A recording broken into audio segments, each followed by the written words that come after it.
Jean-Yves Missando, bonjour. Vous êtes président du SICACIL, qui est le syndicat d'eau potable qui distribue finalement l'eau potable à tout le bassin Tout cannois. le bassin cannois, oui, c'est bien ça. C'est On ça, a à c'est peu près 500 000 personnes l'été. 500 000 personnes Voilà. l'été et en Ouais. moyenne dans l'année. Bon, en moyenne, c'est à peu près 200, 250 000, la moitié, à peu près. Hein. Voilà. D'accord. Et alors, vous avez une particularité ici, c'est que votre réseau d'eau potable est le lieu aussi de déploiement d'énergie renouvelable. C'est ça. C'est ce qui a fait qu'on a eu envie de vous rencontrer. Alors, le SICACIL Expliquez-nous. a toujours eu cette politique de participer au développement des énergies durables. Et en particulier, on a bien entendu une production électrique nécessaire, puisqu'on a des pompes et un certain nombre de choses, donc on a la consommation électrique assez importante.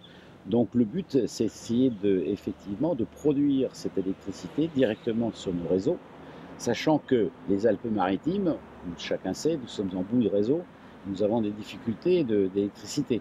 Bon, donc la SICACIL a participé donc à ce manque d'alimentation électrique par une autoproduction en fait à l'intérieur de notre réseau, en particulier sur le réseau d'eau potable.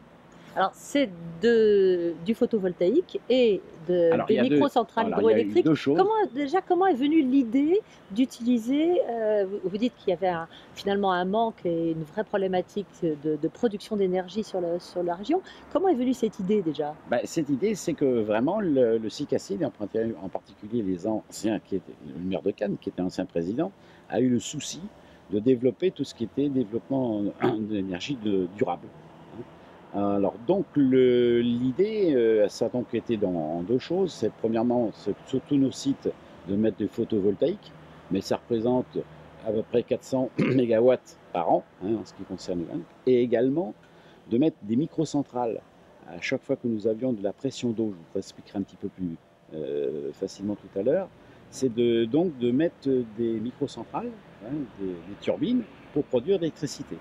Et actuellement, le SICACIL, si on cumule, les microcentrales et on cumule le photovoltaïque, on produit les 2 tiers de nos besoins en énergie électrique.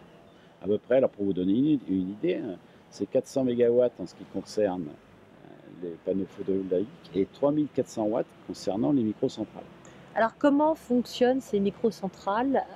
J'imagine que là, vous nous avez fait monter un petit peu dans les collines avoisinantes de Cannes, donc on est en altitude. Alors, Expliquez-nous comment ça fonctionne. le principe est le suivant, c'est que, bien entendu, nous sommes dans les Alpes-Maritimes, nous prenons l'eau en hauteur, et cette eau arrive par deux canaux, le canal de la Sienne et le canal du Loup, à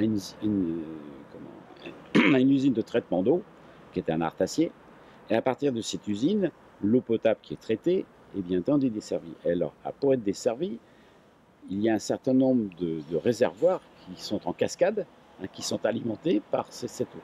Donc à chaque fois, entre deux réservoirs, bien entendu, vous avez une différence de pression, une différence de hauteur, et nous essayons de récupérer cette pression d'eau. Alors je prends l'exemple d'ici du réservoir des Âmes. Nous avons le réservoir du col Saint-Antoine, qui est lui-même alimenté par un Artacier, donc c'est de l'eau traitée, de l'eau potable traitée. Et ici, nous sommes au réservoir des Âmes. Il y a 70 mètres d'écart. Bon. Alors pour le fonctionnement normal de l'installation, nous mettions des systèmes de casse-pression. C'est évident, puisque la pression était favorisée, puisque à quelque chose près, ça fait 6 à 7 bars d'écart.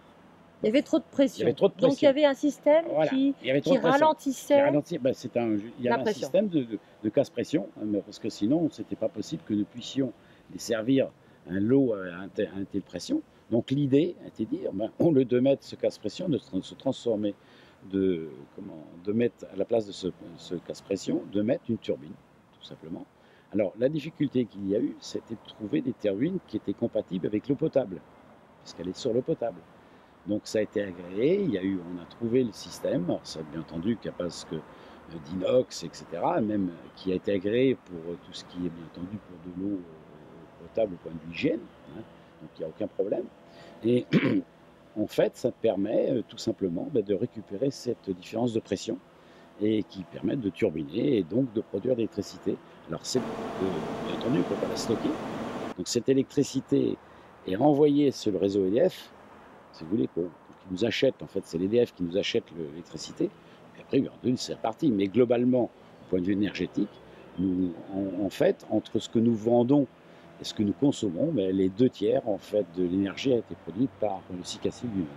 Finalement, vous avez fait d'une contrainte, finalement, une opportunité. C'est d'une contrainte une opportunité, et vous voyez, bon, c'est quand même un coût, mais c'est quand même, au point de vue technique, relativement simple. Vous l'avez vu vous-même, vous avez vu, cette turbine, c'est un bypass, parce que bien entendu, quand il faut maintenir la turbine, il faut bien pouvoir quand même alimenter toujours les gens en eau, c'est la moindre des choses. Et vous avez vu vous-même la simplicité de l'installation. Et actuellement, nous avons 2 autres sites qui sont en cours d'installation, à Saint-Mathieu, à côté de Grasse, un autre à Montsartou, qui permettra, et ensuite, nous essaierons, alors nous arrivons un peu sur l'asymptote, si je puis dire, des sites possibles, mais nous essayons de voir si nous n'avons pas encore d'autres sites que nous pourrions comme installer, en particulier peut-être sur Théoul, où nous avons également une cascade de réservoirs qui pourrait permettre ce genre d'installation. Finalement, vous pourriez viser l'autonomie énergétique totale. Vous êtes à 66%. Oui, je Hein. crois, non, honnêtement, je ne crois pas. Une dernière question, Je ne crois pas. votre système a fait des petits derrière. Vous connaissez d'autres centrales équipées comme celle-ci?